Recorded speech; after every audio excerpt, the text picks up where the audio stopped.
When we consider this question, whether or not Jack Smith was legally appointed, is there any reading of the law that would suggest he was not appointed in accordance with it? No, Kailey, and previous courts have said over and over again that this is all legit. I don't understand why Judge Cannon insists on reinventing the wheel, but this is feeding into Trump's delay tactics. And no matter what she does in this case, if she decides to do away with the independent counsel, the special counsel law, and throw out Jack Smith's appointment, it will be appealed, and I think it will be reversed, and she can get thrown off this case. Just keep in mind, the law empowers the attorney general to make such appointments. So the fact is, she is not only indulging Trump in this request to have a hearing on this, she's allowing outsiders who are not even part of the case to make an oral argument on both sides of this issue. This is a big reason why this case is going nowhere fast, and it's on the shoulders of Judge Cannon.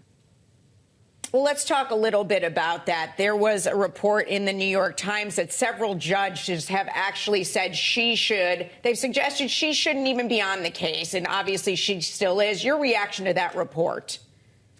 Yeah, I was surprised that judges are talking. That's rare. Judges usually stay silent and they protect each other, but they must be so outraged that Judge Cannon decided to eschew their advice.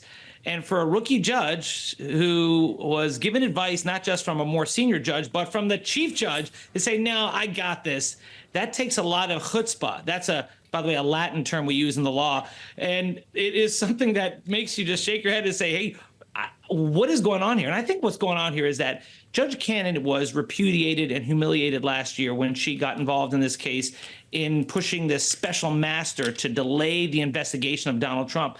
The 11th Circuit Court of Appeals reversed her and admonished her. And I think this case now is about a chance at redemption, to try to show that, no, she is a federal judge who can handle a big case. I don't think she wanted to follow the 11th Circuit's repudiation of her with resigning from this case, sending it to someone else. I think she wants to prove herself.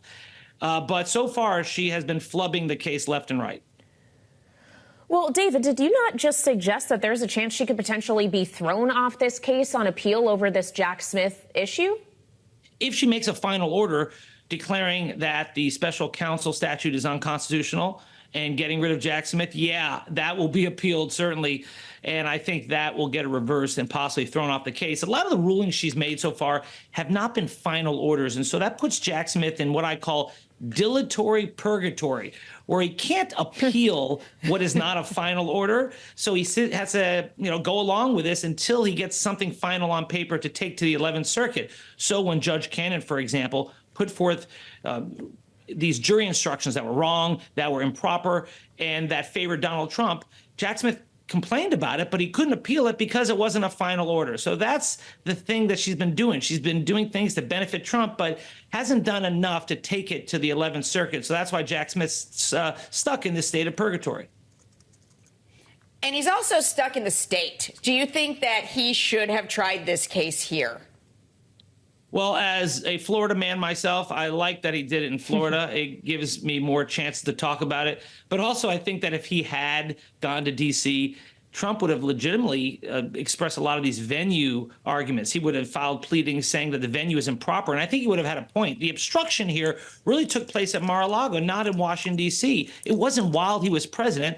The unlawful retention of the documents and the obstruction really took place in South Florida at Mar-a-Lago. That's why Jack Smith filed it down here. Also, he didn't want to look like he was trying to manipulate the system. He's about fair play, and that's why he filed it down here. Now, what he didn't expect was for Judge Cannon to get the case and then for this case to be delayed over and over again. And the case that is the strongest against Donald Trump, this Mar-a-Lago documents case, is ironically the least likely to go to trial anytime soon.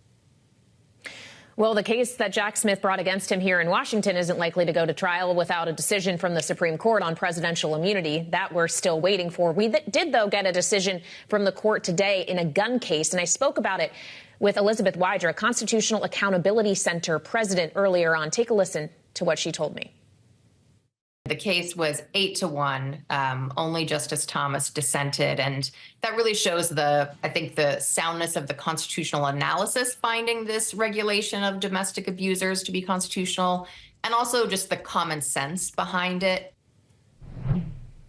So, Dave, she, of course, alluded there to the idea that the court today upheld a federal ban on those who have been accused of domestic violence, have restraining orders out against them from owning a gun. But this is the same court that just last week shot down the federal ban on bump stocks. How do you reconcile those two different rulings?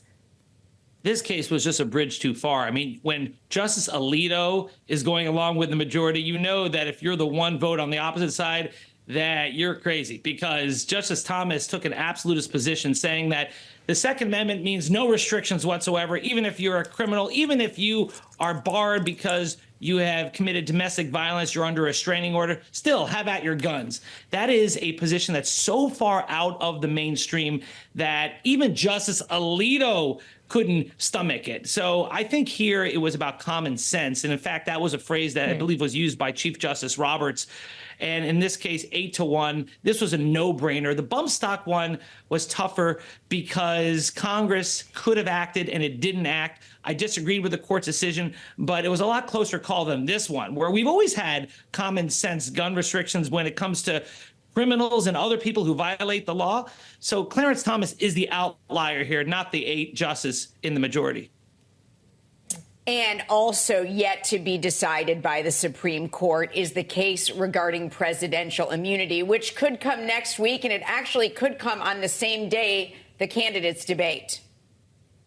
Well, that's where the Supreme Court certainly seems to be putting its thumb on the scale here, because this case went to the Supreme Court in December. Remember, Jack Smith said, please come on in now. Let's not delay matters. And the Supreme Court said, no.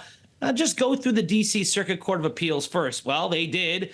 And the Circuit Court of Appeals came out with a powerful and thorough ruling. And the U.S. Supreme Court threw it in the trash and said, now we're going to get involved and we're going to wait until the last day of our calendar to hear the case and then rule on it. So Trump wins by losing. Even if the Supreme Court says it's game on in D.C., it's a lot tougher now for that case to go. I think the Supreme Court is going to reject absolute immunity, but it's still going to send it back to Judge Chutkan to do some fact-finding, to find out whether Trump did what he did in his scope of authority as president. And so it will probably just mean that this case won't be heard before the election. The one good thing about it, though, is if this happens and it goes back to Judge Chutkan, she'll have an evidentiary hearing and the public will see what Trump did before, during, and after January 6th. So it's sort of like a mini trial.